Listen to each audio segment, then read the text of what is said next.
Hello दोस्तों, मैं अनुभव शुक्ला स्वागत करता हूं अपने यूट्यूब चैनल अनुभव कोचिंग क्लासेस में। दोस्तों, जैसा कि हमने बताया था कि इस चैनल के माध्यम से क्लास 10th यूपी बोर्ड 2023 की तैयारी बड़े ही जोर शोर से कराई जा रही है।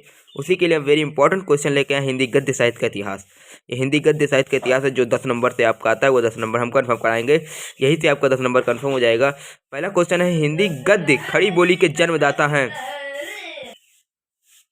हिंदी गद्य खड़ी बोली के जन्मदाता अर्थात जो हिंदी गद्य खड़ी बोली को सर्वप्रथम किसने लिखा, तो भारतेंद्र हरिश्चंद्र जी हैं जो जन्मदाता कहे जाते हैं। अर्थात हिंदी खड़ी बोली को सर्वप्रथम इन्हीं गद्य खड़ी बोली की स्टार्ट की और जन्मदाता इन्हीं कहे जाते हैं। और खड़ी बोली हिंदी गद्य की पहली रचना है।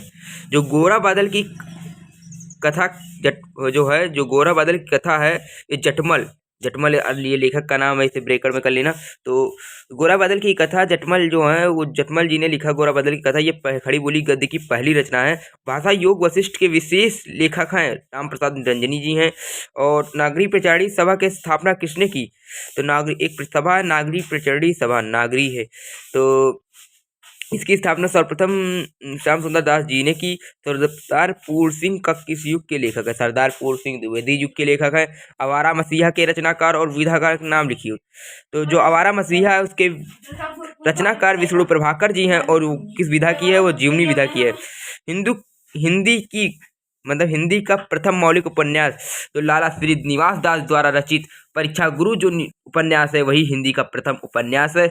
और प्रथम कहानी पूछी जाए तो इंदुमती कहानी जो है वो प्रथम कहानी है। और इस कहानी के लेखक कौन है, ये किशोरी लाल गोस्वामी है। यानी इंदुमती जो है वो प्रथम कहानी है और इस कहानी के लेखक कौन है, किशोरी लाल गोस्वामी। यार थोड़ी गलती हो गई, हमने लिखा नहीं ये देखो, थोड़ी किशोरी लाल गोस्वामी रहेगा, ठीक है।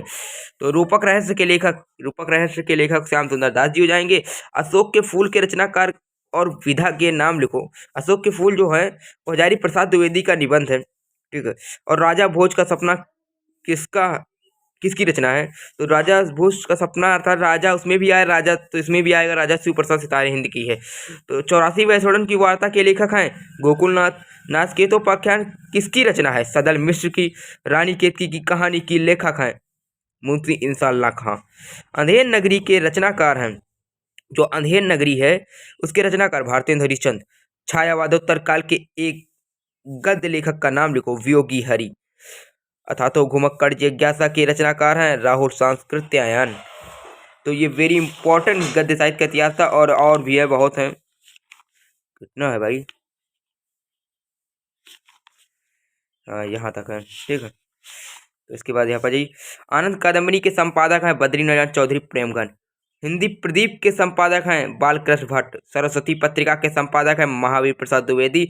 ब्राह्मण पत्रिका के संपादक हैं Pratap Narayan Mishra. Fort William college कहाँ पर स्थित है, जो फोर्ट विलियम कॉलेज है वो कहाँ पर स्थित है, तो कलकत्ता में स्थित है, ठीक। एकांकी सम्राट किसे कहते हैं, जो एकांकी का सम्राट है, मतलब एकांकी सबसे ज्यादा किसने लिखी, तो राम कुमार वर्मा ने लिखी। पृथ्वीराज रासो के रचनाकार हैं चंद बरदाई। हिंदी की पहली कहानी मानी गई है इंदुमती को। शेखर एक जीवनी के लेखक हैं एक जीवनी है जो शेखर एक जीवनी, इसके लेखक कौन है, ये अज्ञे जी इसके लेखक हैं। और छायावादोत्तर काल प्रारंभ माना जाता है। छायावादोत्तर काल, छायावादी काल और प्रयोगवादी, ये सब काल कब से कब तक माना जाता है, इनको जरूर याद कर लेना। छायावादोत्तर काल 1900 ईस्वी से 1938 ईस्वी से 1900 अब तक है, मतलब 1938 से ईस्वी से अब तक है। और जो छायावादी काल है वो 1900 ईस्वी से 1922 ईस्वी तक है। और नहीं, 1900 से 1922 द्विवेदी युग है, 1922 से 1938 तक छायावादी युग है, और 1950 से 1900 तक वो भारतेंद्र युग है। गबन उपन्यास के रचनाकार है प्रेमचंद। संस्कृत के 4 अध्याय किसकी रचना है, रामधारी से दिनकर। मर्यादा और टुडे पत्रिका के संपादक कौन थे, संपूर्णानंद। हंस पत्रिका के संपादक प्रेमचंद। रावण नर्सिंग होम किस शहर में स्थित है, इंदौर में। प्रसिद्ध उपन्यास लेखक हैं मोहन राकेश। हिंदी के रेखा चित्र है महादेव वर्मा। सुख सागर के लेखक है मुंशी सदा सुखलाल। मैलांचल किसकी रचना है, फणीश्वरनाथ रेणु। आखिरी चट्टान की विधा है, बताइए। यात्रा वृत्तांत। मोहन राकेश आधुनिक गद्य जनक किसे कहा जाता है, भारतेंद्र हरिश्चंद्र। बेईमानी के प्रत के रचनाकार हरिशंकर परसाई। मधुआ कहानी के लेखक कौन है, जयशंकर प्रसाद। कल्पवृक्ष निबंध के लेखक वासुदेव सरल अग्रवाल। लहरों के राजहंस किसकी रचना है? मोहन राकेश। मेरी तिब्बत यात्रा किसकी रचना है? राहुल चक्रवर्ती की यात्रा वृत्तांत है ये। संसद के से सड़क तक किसकी रचना है? धूमिल। सत्यार्थ प्रकाश किसकी रचना है? दयानंद सरस्वती।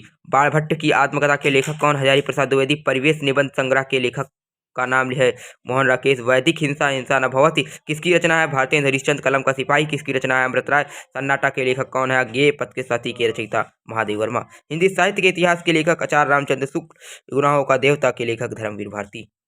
तो आप लोग ये सब वेरी इंपॉर्टेंट है, इनको हम बता रहे हैं। आज हम आप लोगों को यहाँ तक बताएंगे, उसके बाद काव्य साहित्य के इतिहास दूसरे अगले वीडियो में बता देंगे। कल्पलता निबंध संग्रह है वासुदेव सरल अग्रवाल की, जो निबंध संग्रह है कल्पलता, वो वासुदेव सरल अग्रवाल की निबंध है।